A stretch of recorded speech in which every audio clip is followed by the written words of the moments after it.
Hello again. If I seem a bit sluggish tonight, it's because I was up quite late last night.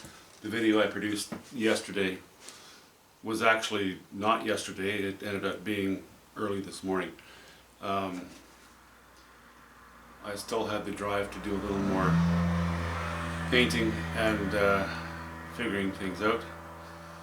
And I wanted to put out a video regarding, it was due to a question, but I wanted to put a video out about some of those higher chromas last night, so I did it. But I never produced the video until well after midnight, and by the time it was loaded and I could publish it, we were getting very close to 2 o'clock in the morning, so I'm a little sluggish right now. Oh, I can't pull that off like I used to, that's for sure. Anyway, old man talking. But the point is, this painting is finished now. I'm really happy with it. It's where I wanted it to go. It's odd, you know. I didn't have to do a whole lot of covering of ground. It really was. The main thing was making sure that I made the right decisions. You know, that I put those strokes in the right places. Some are brush strokes, some are knife strokes. But it's done now. So what I'll do maybe is, oh, okay. I'll just tell you what I did do. Really, by far,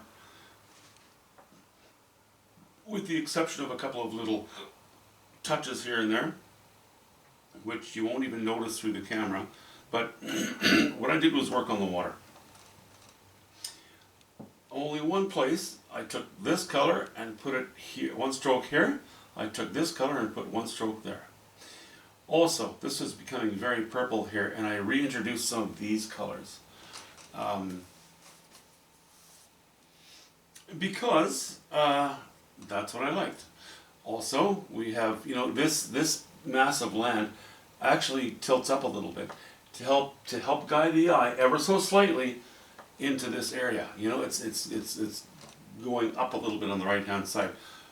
To show that, I made, you know, I took some of the sky colors and then with a brush took them in here, actually brush and knife, brought them in and made the line thinner and thinner and lowered the value and the chroma especially as we go off to the left. I always feel, or I often feel, that where water meets rock, a rocky shoreline, any shoreline really, suddenly the surface of the water bends and moves, right? Because it's an edge that often, very often, catches a bit of light. So that's why I wanted to sort of bring that little bit of light back here, just to strongly differentiate where rock meets water. Yeah, before we got it, it's easy to see, but this still helped, you know, small but important, I think. And then I just groomed the water in general. It was a little clumsy looking to me, so I tidied it up a little bit. Put a signature on, and that, I think, was about it. Okay, I'll do zoomies in a minute, but let's do colors right now. I've described so many colors on this painting as I was doing it. I'm just going to do it in broad strokes right now. Forgive the pun. Okay, the sky. The palette for the sky is ultramarine blue, cobalt blue, alizarin crimson, yellow ochre, titanium white. The palette for this mass of land, no, I shouldn't do that. Let's pick it apart more thoroughly. These trees, which are all in the shade, I used cobalt blue, burnt sienna, hints, and I mean small hints, of yellow ochre and titanium white. I wanted to keep these a little bit cooler because they're in the shade. These trees are all same colors: ultramarine blue, yellow ochre, burnt sienna, and white. But the two blues, you'll notice, are different. Mostly cobalt blue, mostly ultramarine blue. There's a little cobalt blue in the odd stroke here, but not enough to be very significant. So these distant ones, a little bit of cobalt blue. These ones, ultramarine blue. That's my blue. This band of what is really the same kind of bush as I have back here, but it's all very much in the shadow, and I wanted it to be very unimportant because we're at the edge of the painting. That's yellow ochre, raw umber. I think that's about it. I might have brushed one of the hairs from my brush into the ultramarine blue, but let's just say basically it's yellow ochre and raw umber, and a hints of titanium white. Going into this bush, this I originally blocked in with cad red medium, cobalt blue, bits of ultramarine blue here and there, and as I think I mentioned under here as well. When I went over it to bring it a little more life, but sort of subdued, I didn't want these intense chromas in here. I left the cadmiums, right? Didn't touch it anymore with any mix of cad red medium or cad red. I went in with yellow ochre and alizarin crimson for my red, and bits of cobalt blue, and a little ultramarine blue here and there, keeping it subdued but sort of interesting. Okay, now the bush back here. Cad red medium, hint of white, hint of cad yellow deep. Similar here, but more yellow ochre actually on these reds, just to calm them down a little bit. In general, the full palette for this band of autumn colored bush back here is cad yellow pale, cad yellow deep, cad orange medium, alizarin crimson,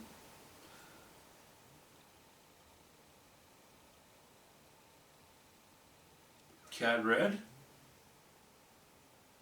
yellow ochre, and ultramarine blue, and cobalt blue, and titanium white. So there's quite a mix there. I'll leave it up to you to play with those colors, because there's, you know, it's quite a varied palette, but it's somewhat limited. You can make so many colors with just a few base colors. Anyway, that's what I played with. Let's get into the rocks now. Okay, these rocks, I've gone more in the direction of the colors here, but let's start with the distant ones. Those are, for the most part, raw umber, ultramarine blue, bits of cobalt blue,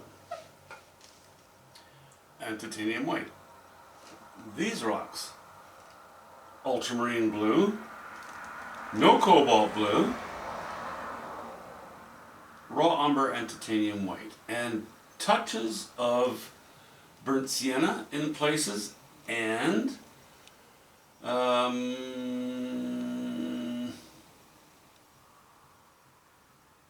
maybe hints of yellow ochre as well. But just hints and touches here and there. This rock, same thing, really. Raw umber,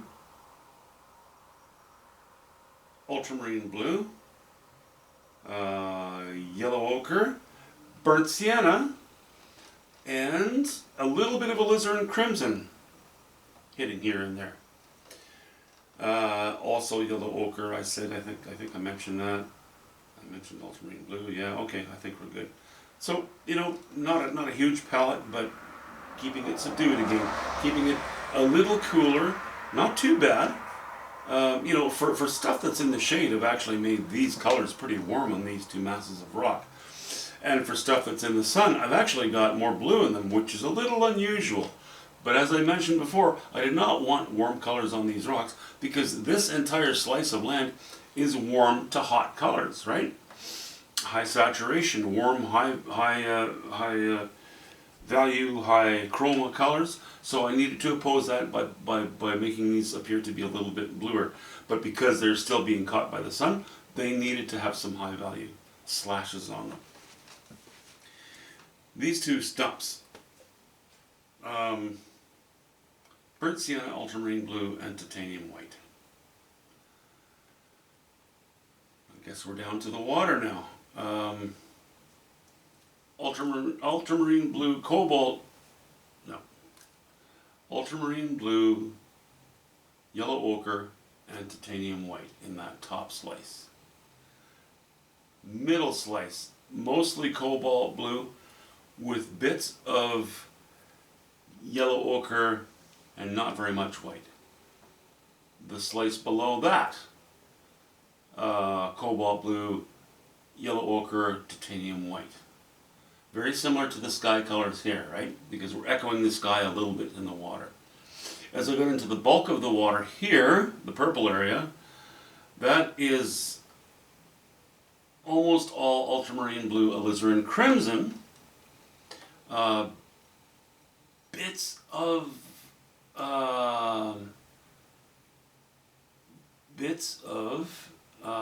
burnt sienna and titanium white.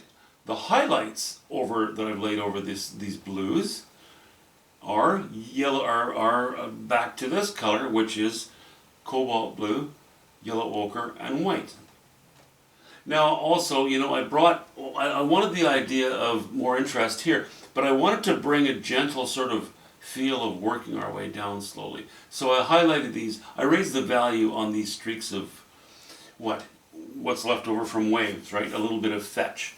And I think that's worked out design-wise very well. It helps to, you know, bring this rock gently down to here, you know, connect these two, even though I have interest down here. All right, getting down into this area of the water. That is ultramarine blue, burnt sienna, bits of yellow ochre, titanium white, and I have actually even included a little bit of alizarin crimson in places, but so little. It makes the painting richer, but because I've diluted the alizarin crimson in that mix so much, only to warm it up, but not for the purposes of actually seeing those streaks of alizarin crimson. In a case like that, I'll mix it more thoroughly into my little pile of paint on the palette. So that's it. It's coming upstairs with me. Gonna live with me for a bit. Before I'd gotten going, before I had done much on the painting, Jay, you had already asked regarding could I have sort of first dibs at the purchase of the painting. I felt very strongly that I want the painting to be done, because you buy the painting because you like the painting and you need to see it, you know, pretty much in its completed form. I appreciate what you said there, but it's done now. If you're still interested, let me know in the comments, and then I'll get back to you regarding which gallery the painting's going to and who you'll need to talk to.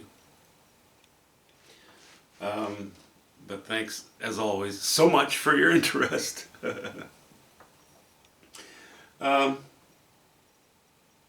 Alright, I think that's about it. Let's do some zoomies so you can sort of see the textures a little bit. And you can actually see what a coarse and brutally applied level of or layer of paint there is on the canvas. Okay, I think I've done some zooming already in the sky, so you know, you can see a little bit here and there of the tint showing through, but there's no great revelations just looking at this. So maybe what we'll do is we'll start on the upper left and have a look at these where the trees meet the sky kind of thing.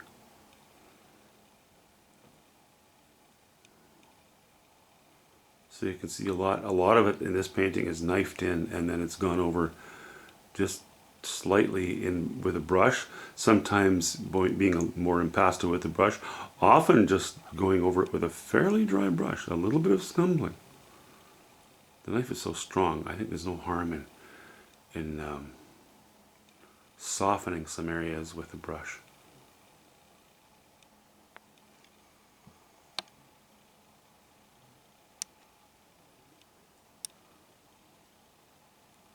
And those rocks. I just love the fact that you can lay in different colors and shades in such a loose manner, but still when you back up it becomes cohesive.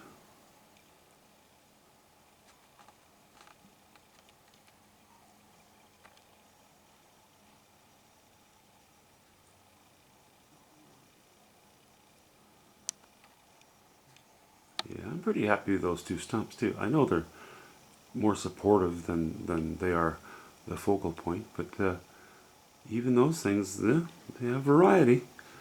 They catch light in just, I'm hoping, the right way.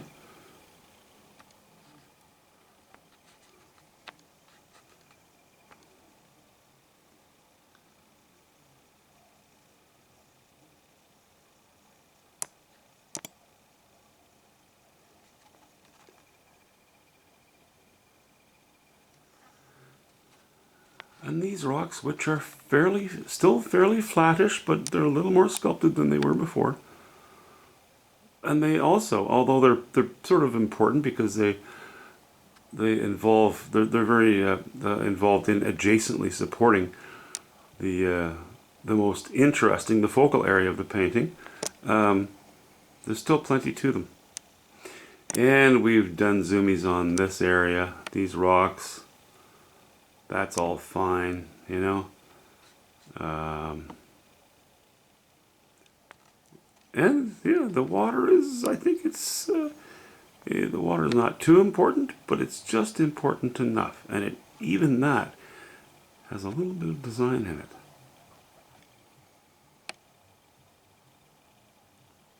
So you can see knife strokes, you can see brush strokes, you can see scumbling.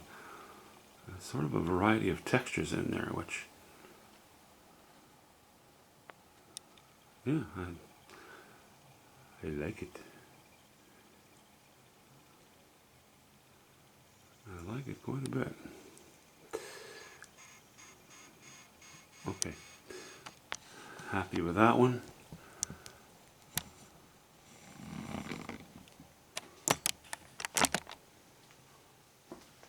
All right.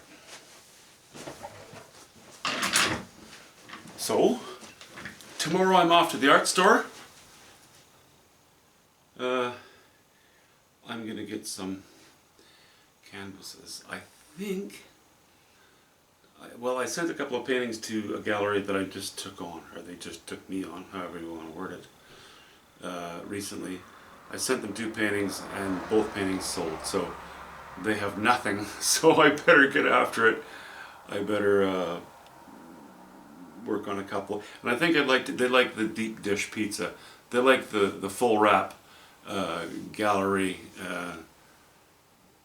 I don't know what you call them, I guess. Yeah, well, wrap around canvases, but they're not wrap around and 3/4 of an inch deep. They're, what is it, an 1.25 inches deep or something, or 1.5 inches. Anyway, if I can find a couple of those in 24-36, I'll pick them up, and that'll be the next project. I have no idea what I'm going to do yet, but we'll see.